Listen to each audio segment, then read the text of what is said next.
तो hello guys, आशा करते हैं आप सभी लोग ठीक होंगे। तो स्वागत है हमारे नए ब्लॉग में। 2 दिन से शायद मैं ब्लॉग नहीं बना पा रही। थोड़ी सी सर्दी हो रखी है, जो सोचा आज थोड़ी सी बातचीत करना स्टार्ट करते हैं फिर से। तो आप लोग सोच रहे होंगे कि मैं ऐसे क्यों बात कर रही हूँ आप लोगों से, मेरी ना जान ना पहचान है ये। तो मैंने आपको फर्स्ट व्लॉग में ही बताया था कि मेरे सबसे कनेक्शन टूट चुका है घर वालों से, क्योंकि मैं वीडियो बनाती हूँ।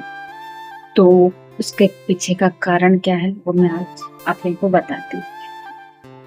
तो मेरे साथ हुआ था ये चीज 2022 जनवरी में। मैं किसी लड़के से बात करती थी, ठीक है। तो मैं तो खैर कभी झूठ नहीं बोलती, आप लोग यकीन नहीं करोगे पर ये सच है। तो मैंने ये चीज घर में बताया, तो घर वालों ने कुछ नहीं बोला, चलो ठीक है, मैं टाल दिया। फिर बात होती रही, जीत होती रही, धीरे धीरे आ गया 2024। तो फिर उन्होंने तो वो चले गए थे बैंगलोर, क्योंकि मैंने भाई बहन की शादी की तो हो गए थे कर्जे में। तो कर्जे निपटाने के लिए वो गए थे बैंगलोर। तो यहाँ पे मेरे साथ ये हुआ कि मेरी शादी के बाद ही था। तो मैंने घर वालों को बताया, सामूहिक विवाह का फॉर्म मैंने वगैरह डाला मैंने, और फिर उसमें मेरा नाम भी है। मैं सोचा घर वालों को बता दूंगी और हो जाएगा, उन लोग खर्चा वगैरह बच जाएगा, क्योंकि मेरी छोटी बहन भी है, उसका भी देखना था। पर हुआ उसका उल्टा। अब जिस दिन 17 नवंबर को नगर निगम वाला आया। अब वो दुकान पे आया, मैंने उसका वेरीफाई वगैरह के जितना भी था सब कंप्लीट कर दिया। फिर गई मैं घर। अब घर पे छूट गई।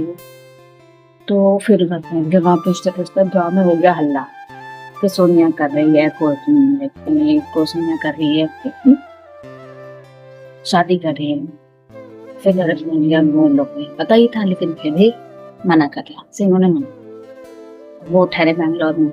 मेरा प्रेशर इतना होता, मैं सोचू पीटी जाऊंगी, क्या है ये है वो। फिर प्लान नहीं था।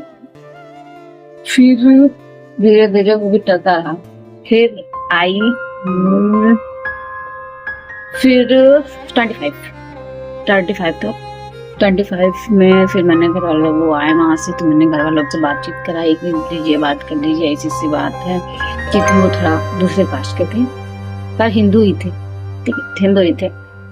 तो मैंने बात कराई मुझे, तो मम्मी चलो ठीक है बेटा, तो पापा कहते चलो ठीक हो गया।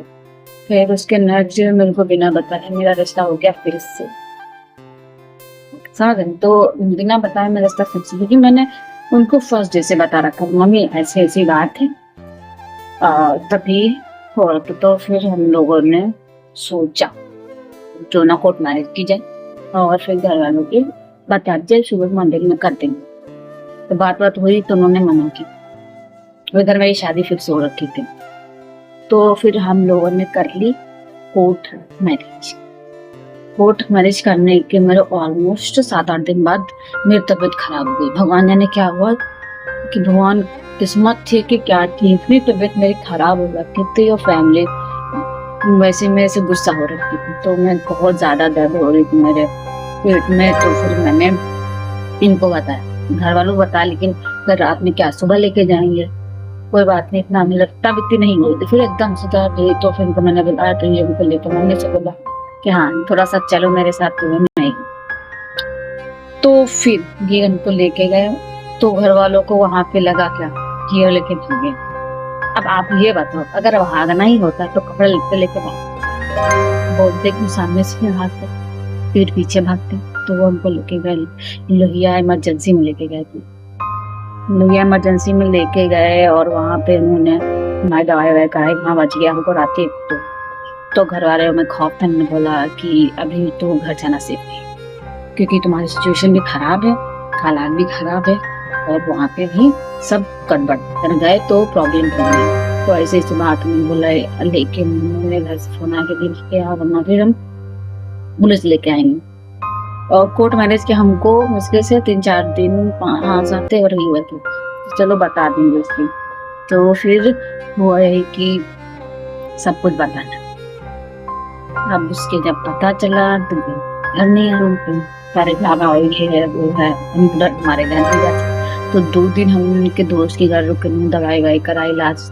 तो मैं ठीक हो गई घर, तो मोहल्ले वाले तो खैर नहीं, पर फैमिली वाले बोले हाँ ये नाक कटा दी, ये है वो है। तो फिर जो फैमिली वाले बके,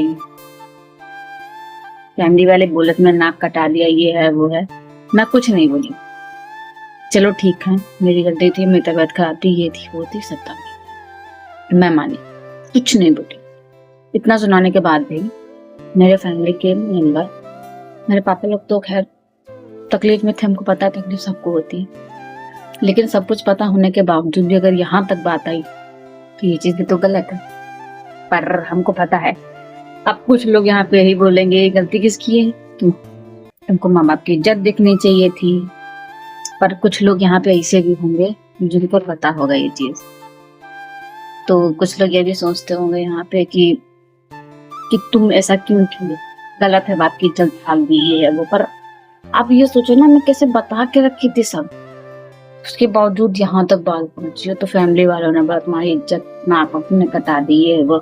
इतना बोलने के बाद भी वो लोग नहीं गए शादी कराने। मेरे मम्मी पापा गए और मेरे ससुराल वाले भी आए, तो फिर मेरी मंदिर में शादी कराई। तो शादी करा के हमको वहीं से विदा, तो फिर हमारी हो गई वहीं से शादी और हो गया किस्सा